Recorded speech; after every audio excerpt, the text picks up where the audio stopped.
यह कहानी है एक ऐसे दलित नेता की जो जिसके एक गलत फैसले ने पाकिस्तान में लाखों दलित हिंदुओं की हत्या और बलात्कार हुआ।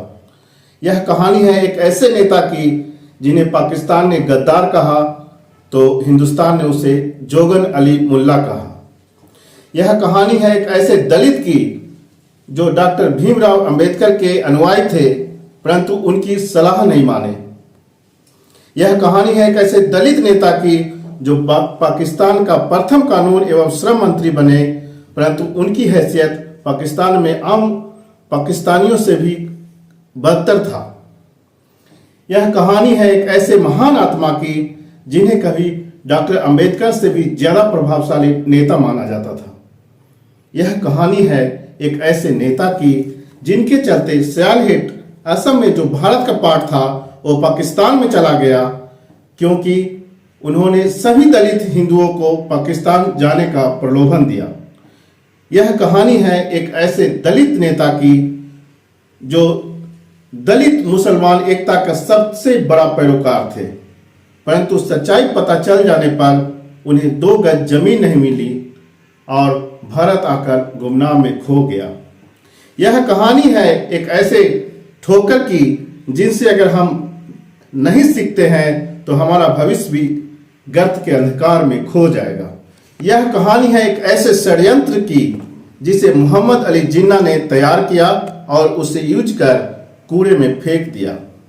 नमस्कार दोस्तों, आज मैं बातें कर रहा हूं डॉक्टर योगेंद्र नाथ मंडल, कुछ सुना सा कुछ अनसुना सा, जो पाकिस्तान के प्रथम कानून मंत्री थे।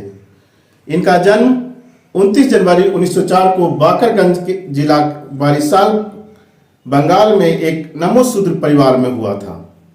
उन्होंने 1929 ईस्वी में बीए की डिग्री ली और 1934 में एलएलबी की डिग्री ली जो कलकत्ता यूनिवर्सिटी से प्राप्त किया। सन 1939-40 की अवधि के दौरान योगेंद्र नाथ मंडल को सुभाष चंद्र बोस जैसे शख्सियत से प्रेरणा मिली। 1940 में जब सुभाष चंद्र बोस को कांग्रेस से निष्कासित कर दिया गया तो योगेंद्र नाथ मंडल भी कांग्रेस छोड़कर मुस्लिम लीग का दामन थाम लिए। योगेंद्र नाथ मंडल ने शेड्यूल्ड कास्ट फेडरेशन की बंगाल शाखा की स्थापना में डॉक्टर अंबेडकर के साथ सहयोग किया। 1943 में मंडल ने मुस्लिम लीग का दामन थाम लिया जो अलग देश पाकिस्तान की मांग करता था।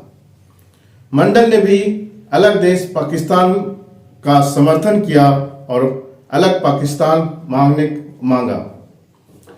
इस समय डॉक्टर अंबेडकर ने योगेंद्र नाथ मंडल को यह सलाह दी थी कि अलग देश पाकिस्तान में जाना मंडल को एक भयंकर भूल होगी। डॉक्टर अंबेडकर ने साफ शब्दों में कहा था कि भारत चाहे मुस्लिम शासन के अधीन न हो परंतु भारत के मुसलमान भारत को दारुल हर्ब मानते हैं न कि दारुल इस्लाम। दारुल हर्ब का मतलब युद्ध का घर।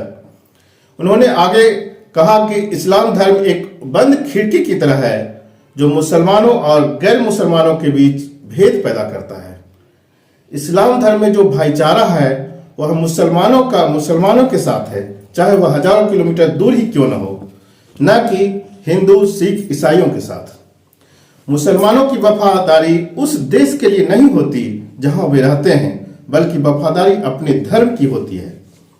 इस तरह डॉक्टर अंबेडकर जहां हिंदुओं और मुसलमानों को अलग अलग जीवन धारा मानते थे तो योगेंद्र नाथ मंडल समाज को राजनीति और आर्थिक चश्मे से देखते थे। उन्हें यह दृढ़ विश्वास था कि दलित और मुस्लिम मिलकर एक राजनीतिक ताकत बन सकते हैं।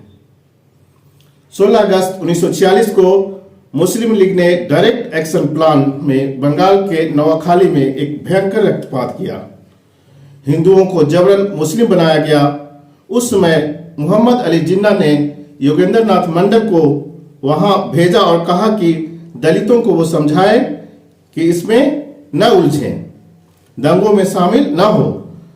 मंडल ने भी नवाखाली में जाकर दलितों को यह न शामिल होने का अपील की परंतु दलित सहित हिंदुओं का एक भयंकर रक्तपात हुआ। इतना होने के बावजूद भी योगेंद्र नाथ मंडल ने मुस्लिम लीग का समर्थन किया और अलग पाकिस्तान का मांग किया। 14 अगस्त 1947 को भारत का विभाजन हो गया और लाखों दलित हिंदुओं को लेकर योगेंद्र नाथ मंडल पाकिस्तान चले गए। दलित हिंदुओं का यह प्रलोभन दिया गया कि पाकिस्तान में आम मुस्लिमों से ज्यादा दलित हिंदुओं को अधिकार मिलेगा, परंतु यह एकमात्र छलावा मात्र था। उन्हें कानून मंत्री बनाया गया, परंतु उनका कोई भी कानून वहां के नागरिक नहीं माने। इन सब से व्यथित होकर अंततः 8 अक्टूबर 1950 को लियाकत अली खान को उन्होंने अपना इस्तीफा सौंप दिया। उन्होंने अपने इस्तीफे के कारण भी दिया, जिसके प्रमुख अंश निम्न हैं। पूर्वी बंगाल में मुस्लिम और दलित एक जैसे हालात थे। उन्हें यह आश्वस्त किया गया था कि मुस्लिम और दलित मिलने से एक बड़ी आबादी का भला होगा और शांति और सौहार्द बढ़ेगा। लेकिन हुआ इसके विपरीत। लाखों लाख दलित हिंदुओं को मार दिया गया, बलात्कार किया गया। पाकिस्तान में दलितों को गोपालगंज के पास दिग्घर कुल में मुसलमानों की झूठी शिकायत पर दलितों के साथ क्रूर अत्याचार किया गया। एक गर्भवती महिला को इतना पीटा गया कि मौके पर ही उससे गर्भपात हो गया। सैलहेट जिले में हबीबगढ़ में हिंदू पुरुषों और महिलाओं को जान से मार दिया गया। बच जाने पर सेना ने न केवल पीटा बल्कि महिलाओं को सैन्य शिविर में रखा गया ताकि सेनाओं की कामुक इच्छाओं को पूरा किया जा सके। कल सेरा में सशस्त्र सेना और स्थानीय लोगों ने निर्दयता से पूरे गांव पर हमला किया और दलितों को जिंदा जला दिया। 20 फरवरी 1950 को जब मैं कलसेरा में दौरा किया तब पाया कि पूरी बस्ती एक खंडहर बन चुकी है। पूरी बस्ती एक खंडहर बन चुका है। मधपासा में 200 हिंदुओं को जला दिया गया। जब मैं हिंदू बहुल बस्ती में गया तो पाया कि 15 से 35 वर्ष के एक भी पुरुष महिला नहीं है। या तो उन्हें मार दिया गया है या जबरन मुस्लिम बना दिया गया है। ढाका में 10,000 से भी ज्यादा दलित हिंदुओं को जला दिया गया। नारायणगंज, चट्टगांव आदि प्रभावित इलाकों में मैं दौरा किया और पाया कि रेल की पटरियों के नीचे हजारों निर्दोष लाशें बिछी थी, जिसे कुछ कुत्ते कुछ गिद्ध खा रहे थे। उनका क्या दोष था? बस यही ना कि वो एक हिंदू थे। वे सभी एक हिंदू थे। चारों ओर हिंदू मारे जा रहे थे और सबसे बुरा हाल हिंदू दलितों का था, जो मेरे कहने पर पाकिस्तान आए थे। सारे सपने चूर हो चुके थे। अंततः 8 अक्टूबर 1950 को लाखों दलित हिंदुओं को छोड़ मैं वापस भारत आ गया और लाखों हिंदुओं को उस भेड़ियों के सामने मरने चिल्लाने के लिए छोड़ दिया। क्या उनकी चीख हम सबको सुनाई देती है? शायद नहीं, क्योंकि भारत का सेकुलरिज्म बुरा न मान जाए, भारत का सेकुलरिज्म खतरे में न पड़ जाए। दोस्तों, इतिहास खुद को दोहराता है। यह दोहराना इस बात को संकेत देता है कि हमने अपने इतिहास से क्या सीखा,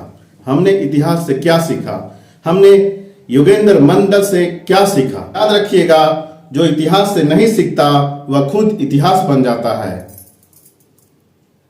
यह हम सभी सनातनियों के लिए सीख है। हमें अपने SC, ST, OBC भाइयों के साथ कंधे से कंधे मिलाकर चलना होगा और ऊंच नीच जाति विभेद रूपी खाई को समूल मिटाना होगा और अधिक से अधिक अधिकार हमारे दलित भाइयों जनजातियों को देना होगा। तभी हम एक महान देश की कल्पना कर सकते हैं, एक महान देश बना सकते हैं। अगर आपको यह वीडियो अच्छा लगता है तो लाइक करें, सब्सक्राइब करें, कमेंट करें। धन्यवाद।